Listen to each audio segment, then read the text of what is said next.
As of last night, I came back from a week of 31 performances at the Magic Castle, and in every show, I performed this, the long and short of it, and in every show, I looked forward to performing it.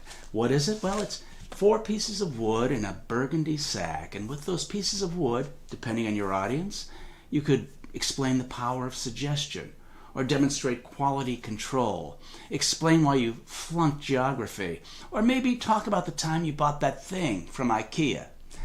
You could also take the approach I took. Well, a lot of you came here to see magic tricks, I understand that. And many of you came here to hear a discussion of classical architecture. Well, in an effort to please everyone, I brought a little pouch with me, a little pouch with which we can discuss all the nuances of classical architecture.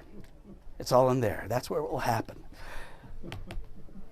Ever go to Old England, Greece, Rome? All those cities look beautiful.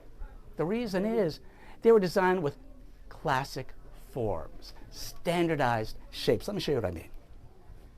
This is called the standard arch. That is the short arch. There's also a long arch. There's the short and the long. It's hard to see the size differential, but if you double it up, it becomes more pronounced.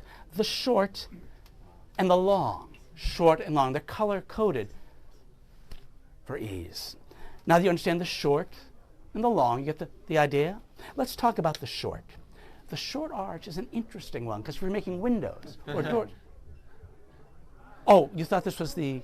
Some people get confused. No, they're color-coded. This is the short, and the red are the long. It's short and long. Very clear, short and long. You can look at these just pieces of wood. They don't get bigger. They don't get smaller. Short. Oh, I'm sorry. Look at... No, you're right, and you're right, I'm wrong. Forgive me, because they're also labeled, because you'd want to do that, right? These are the short, which must mean these are the long. Of course, short and long. Short is very... Just you can look at them. They're pieces of wood. Thank you. There are variations you can do along the way, which makes it really useful in architecture. You could have a short long, a different sort of arch. It'll always match another short long, of course. A short long matches a short long. Or you can make it a long short. A long short will always match another long short. Of course, they have to. Where it gets interesting is if you take the long short and you make that a short long. That, of course, will be shorter than a long short for obvious reasons.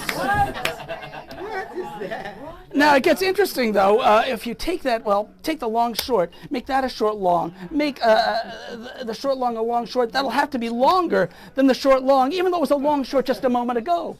I think because the word long comes first. I'm not exactly positive, but it's something like that. At least we know one thing. 2 shorts will always be smaller than 2 long. It does get a little muddy. I admit that, especially when you realize each one is exactly the same size. That, folks, is the long and the short of it. Yes, we learn, we grow, we change. Well done. It was educational as well. Yeah, too much. What is it we do? Well, we amaze and amuse, and the long and short of it in a space of about 3 minutes does both.